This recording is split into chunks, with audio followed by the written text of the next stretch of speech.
बिस्मिल्लाहिर्रहमानिर्रहीम। लामहदूद दरूदो सलाम मोहम्मद मुस्तफ़ा सल्लल्लाहु अलैहि वसल्लम और आले मोहम्मद पर। प्यारे सामईन, अस्सलाम वालेकुम।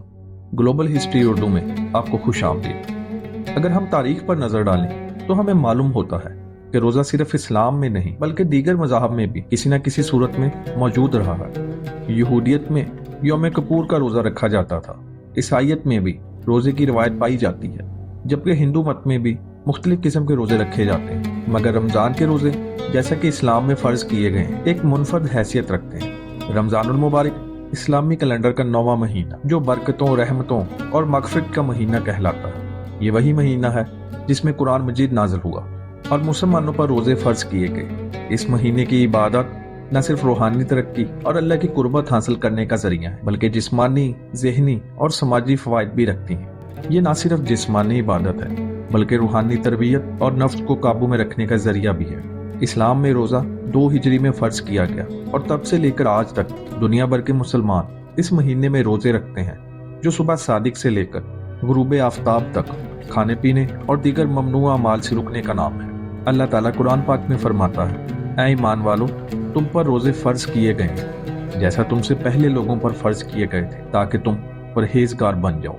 रमजान की सबसे बड़ी फजीलत ये है कि इसमें जन्नत के दरवाजे खोल दिए जाते हैं और जहन्नम के दरवाजे बंद कर दिए जाते हैं और शैतान को कैद कर दिया जाता है। जैसा कि हदीस नबवी में जिक्र है, ये महीना गुनाहों की माफी, नेकियों में इजाफे और तकवा हासिल करने का बेहतरीन मौका है। सबसे ज्यादा बाबरकत रात शब कदर भी इसी महीने में आती है, जो 1000 महीनों से बेहतर करार दी गई है। ये वो रात है जब अल्लाह ताला की बेशुमार रहमतें जमीन पर नाजिल होती हैं और इस रात में इबादत करना 83 साल की इबादत के बराबर समझा जाता है।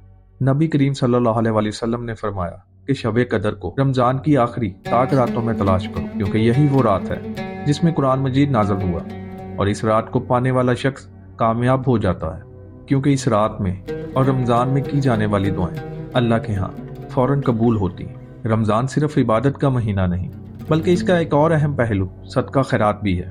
नबी करीम सल्लल्लाहु अलैहि वसल्लम रमजान में सबसे ज्यादा सखावत फरमाया करते थे और हमें भी इस महीने में ज्यादा से ज्यादा ज़कात और सदकात देने चाहिए। ज़कात हर साहब नसब मुसलमान पर फर्ज है, जबकि सदका फितर हर मुसलमान पर वाजिब है, ताकि गरीब और जरूरतमंद अफराद भी ईद की खुशियों में शरीक हो सकें। सदका देना माल में बरकत और दिल में आजिज़ी पैदा करता है, जबकि गरीबों और नादरों की मदद करना एक अजीम नेकी, जिसका अजर रमजान में कई गुना बढ़ा दिया जाता है।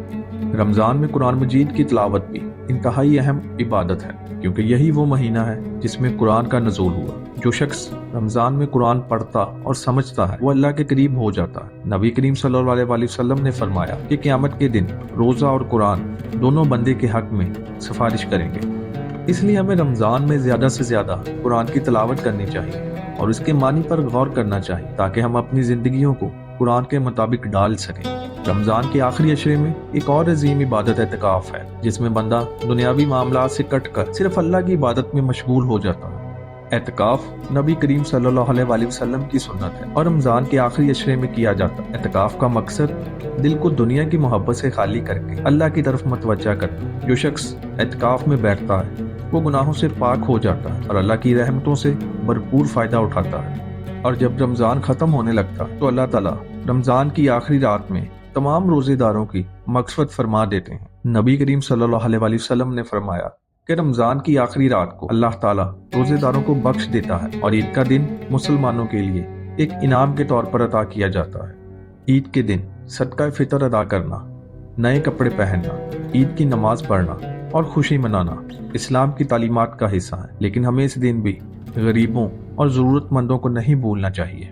रमजान की इबादत न सिर्फ रूहानी फवायद रखती है बल्कि जिस्मानी, ज़हनी और समाजी तौर पर भी इंसान को फायदा पहुंचाती है। रोजे रखने से जिस्म में से जहरीले मादे खारिज होते हैं, निज़ाम हाजमा को आराम मिलता है और वजन कम करने में मदद मिलती है। रोजा कुव्वत इरादी को मजबूत बनाता है, सब्र और बर्दाश्त सिखाता है और हमें गरीबों की भूख और प्यास का एहसास दिलाता है। اسی طرح صدقہ خیرات دینے سے دل کی سختی ختم ہوتی ہے اور لوگوں کے درمیان محبت اور بھائی چارہ بڑھتا ہے اور معاشرے میں غربت کم کرنے میں مدد ملتی ہے۔ اگر ہم اس مقدس مہینے کی قدر کریں اور اس میں زیادہ سے زیادہ عبادات کریں تو یہ ہمارے لیے نجات اور مغفرت کا ذریعہ بن سکتا ہے۔ اللہ تعالی ہمیں رمضان کی برکتوں سے بھرپور فائدہ اٹھانے اور اس کی عبادات کو احسن طریقے سے ادا کرنے کی توفیق عطا فرمائے، آمین۔ آپ کو ہماری ویڈیو کیسی لگی؟ کومنٹس میں اپنی رائے کا اظہار ضرور کیجیے۔ پیارے سامعین، اسی امید کے ساتھ اجازت دیجیے کہ آپ کو ہماری ویڈیو پسند آئی ہو۔ ملتے ہیں بہت جلد ایک نئی تاریخی، تحقیقی اور معلوماتی ویڈیو کے ساتھ۔ اور اگر ویڈیو پسند آئی تو ہمارے چینل کو لائک اور سبسکرائب کریں اور اپنے دوستوں کے ساتھ شیئر کریں، اس سے ہماری حوصلہ افزائی ہوگی۔ اللہ رب العزت آپ کا حامی و ناصر۔